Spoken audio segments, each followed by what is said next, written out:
C'est vrai que l'idée du changement, ça peut faire peur. Pourquoi? Parce que on lâche quelque chose et on ne sait pas toujours vers quoi on va.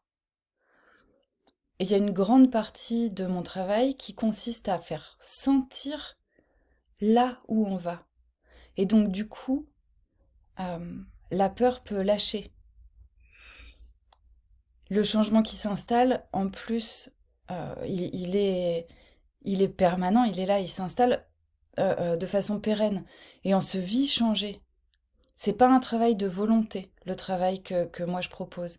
C'est vraiment un travail de plutôt reconnaître le potentiel qui a toujours été là, sentir que, ah oui, c'est là que je voulais aller, en fait, je l'avais jamais formulé comme ça, mais moi je vais mettre des mots dessus, de telle façon à ce que ça puisse être senti et reconnu intérieurement. Ah oui, c'est là.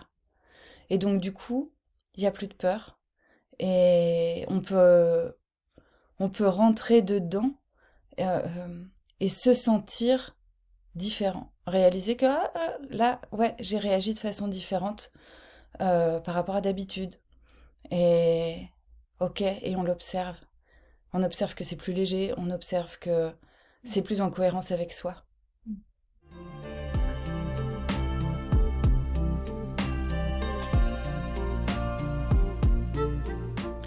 Ce qui me semble aussi important, c'est que il y a parfois des endroits où on croit qu'on a besoin de bouger, on sent déjà la peur qui est là, et on n'a pas forcément besoin. Ou c'est pas forcément une réponse à nos élans profonds. Et il y a vraiment l'idée d'aller regarder euh, où est-ce que c'est OK pour la personne. Et si c'est pas OK maintenant, et si c'est OK quand on aura fait un travail là-dessus, si c'est OK quand on aura travaillé les peurs qui sont liées à ce mouvement-là, eh bien, on fait les choses dans l'ordre. L'idée, c'est de se faire du bien. L'idée, c'est pas de se mettre en stress total parce que on a trop fait bouger la structure. Donc, on y va cool. Ça veut pas dire que c'est pas efficace, hein, mais on y va cool.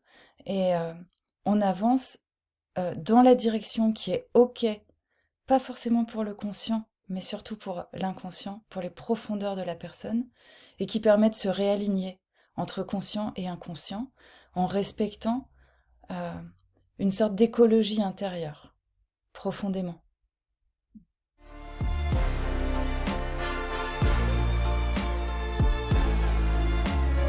Dans les moments compliqués, euh, parfois ce qui nous manque, c'est la douceur et souvent on se la donne même pas à soi.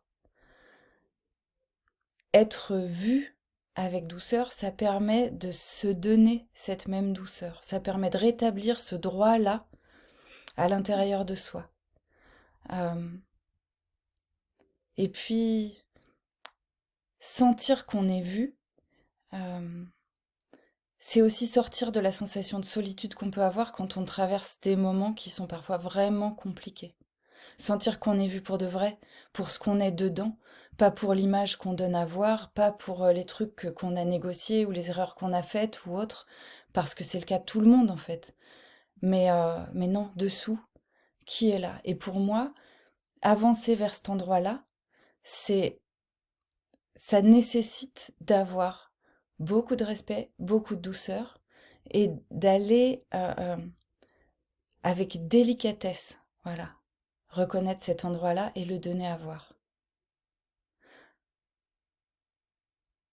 Pourquoi? Parce que quand on arrive là, on a la sensation de revenir enfin chez soi et, euh, et ça permet de s'honorer en fait. Et si on va sur le chemin qui permet de s'honorer, euh, y aller avec cette délicatesse-là, pour moi c'est indispensable.